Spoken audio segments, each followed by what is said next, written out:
napili ngayon, itong tungkol sa mangyayaring hearing ng Justice Committee sa April 29. Actually, napaka-importante nitong hearing na ito dahil dito na magdi-decide. Sa Wednesday na, mga kabunyog, magdi-decide na ang Justice Committee kung talagang may probable cause. Bagamat alam na natin na halos naman sigurado na yan na ang Justice Committee sigurado namang lulusot yun. Talagang may probable cause. Kaya lang, siyempre, kailangan dumaan sa proseso. Pero may isa pang ground sa impeachment ang hindi pa nadidiscuss. Ito yung i-discuss sa Wednesday, sa April 29. At anong ground ito? Ito yung pagbabanta ni Sara Duterte sa buhay ng Pangulo, ni First Lady Liza Araneta at kay dating Speaker Martin Romualdez. Ito na yung controversial na ano kasi yan, di ba? Mayroon kasing forum. Mayroon silang online na forum ng mga DDS. Nandun si Sara. So tinanong si Sara Duterte kung hindi ba siya nangangamba sa kanyang buhay. Ang sabi ni Sara Duterte, wala daw problema. Mayroon na daw siyang kinausap na pag may nangyari daw sa kanya, alam na daw nang gagawin nung kinausap niya, ang tinutukoy niya, assassin. Inutusan niya na ito, napatayin din si PBBM, ang Pangulo ng Pilipinas, at saka si First Lady Liza Araneta, at si dating Speaker Martin Romualdez. Inutusan niya na daw yun. Ang sabi niya, no joke, hindi daw yan biro. Ay doon siya ngayon, yan ngayon yung isa sa mga grounds sa impeachment ni Sara, yung pagbabanta sa buhay ng Pangulo. Ang latest diyan mga kabunyog, hindi daw yan simpleng banta. Mayroon talagang kinausap si Sara. Mayroon na silang lead ayon sa NBI at ipipresent nila yan sa hearing sa April 29. So ang development niyan, mayroong anyang lead ang NBI. Ayon kay Attorney Melvin Matibag, isinampa yung kaso sa kanila. Nakarating sa NBI yung kaso na yan tungkol sa pagbabanta ni Sara Duterte at inimbestigahan niya yan. Bagamat nang inimbestigahan niya ng NBI, hindi pa si Attorney Melvin Matibag ang head ng NBI. Pero nakita niya na daw ang resulta ng investigasyon. Siyempre, banta yan sa buhay ng Pangulo, ng First Lady, kaya hindi simple yan. Kaya ayon kay Attorney Melvin Matibag, sineryoso yan ng NBI. Inimbestigahan talaga. At sa investigasyon niya ng NBI, mga kabunyog, may nakuha na silang lead. Anyway, ang death threats na ito ni Sara Duterte, kasi nasa nasa DOJ na yan.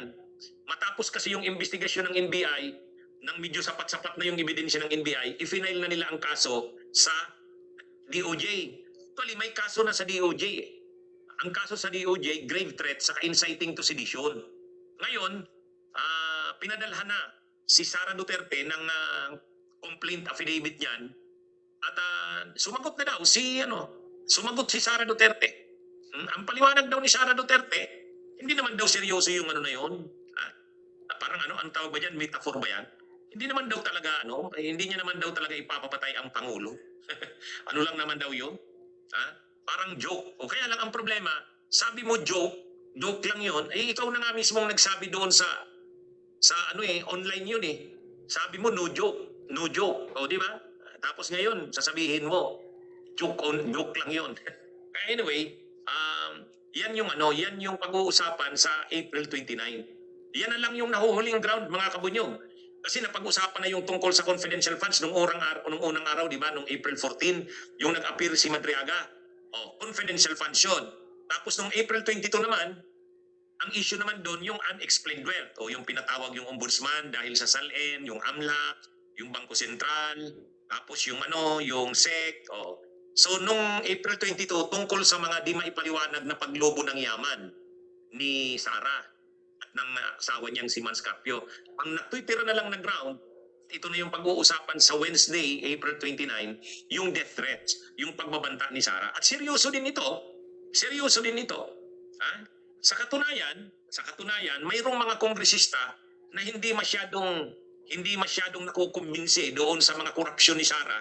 Pero pagdating dito sa pagbabanta sa buhay ng Pangulo, medyo sila, yung mga kongresistang iba.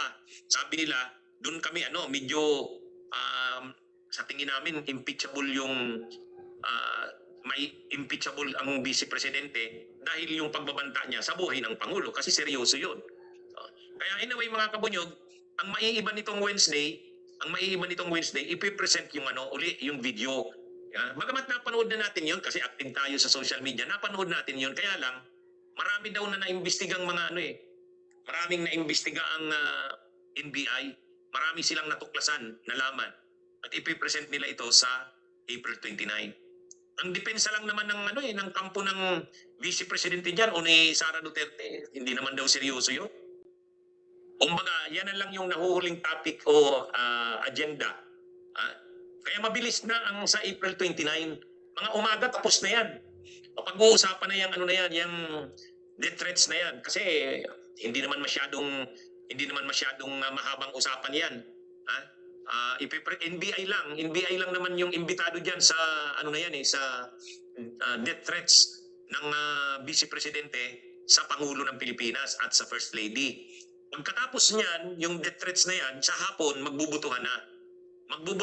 Kung mayroon bang probable cause. O, kaya, abangan ninyo abangan ninyo sa Wednesday. Huwag kayong mawawala kasi diyan ang magdidesisyon ang Justice Committee. Ipipresent ng NBI yung kanilang mga findings. Kasi marami daw nalaman ng NBI. Marami silang nabusisi na mga impormasyon. Matapos kasi yung issue na yan ng pagbabanta ni Sara, tinake yan seriously ng NBI. Kasi syempre, Presidente ng Pilipinas yung binabantaan mo eh. At Vice Presidente ang nagbabanta. Kaya hindi binaliwala ng NBI yung issue na yan. Kaya inimbestigahan.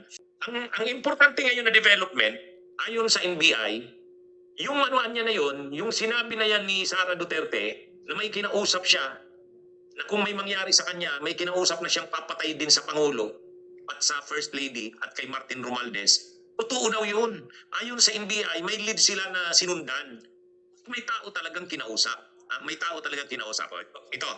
Ito yung eksaktong pagkakasabi ng NBI. Basahin ko Basahin ko. Sabi ni Atty. Melvin Matiba, alam namin na mayroon talagang kinausap. But we want to find out who that person is. It is a continuing investigation. Hinahanap pa rin natin based on what we know. O yan. So yan yung sinasabing mayroong lead. Ito, April 25, 2026, balita ng GMA News. NBI obtains lead regarding threats versus Marcos, First Lady Lisa Romualdez. So, kaya mga kabunyog, mayroong nakuhang lead ang NBI na kaya hindi talaga makakatindig yung sinasabi ni Sara na biro lang yon. Kasi kung biro lang yon, bakit meron kang kinausap? Kung joke, kung biro lang yon, kung hindi naman seryoso, bakit may kinausap? So, kumpirmado ng NBI na may kinausap talaga, napapatay sa Pangulo, sa First Lady at kay Romualdez. Kaya, pinapalalim pa, continuing pa, patuloy pa ang investigasyon, pero kumpirmado nilang may kinausap. So, kung may kinausap ka, hindi totoo yung sinasabi mong ano lang naman yun. So, sineryoso nyo yun, joke lang naman yun. At saka sa totoo lang, nagsabi naman talaga si Sarang, no joke. Malalaman natin ang buong kwento at mga dagdag na impormasyon sa hearing sa April 29, sa Wednesday. Kasi ang pag-uusapan na dyan nga, yung tungkol na sa death threats.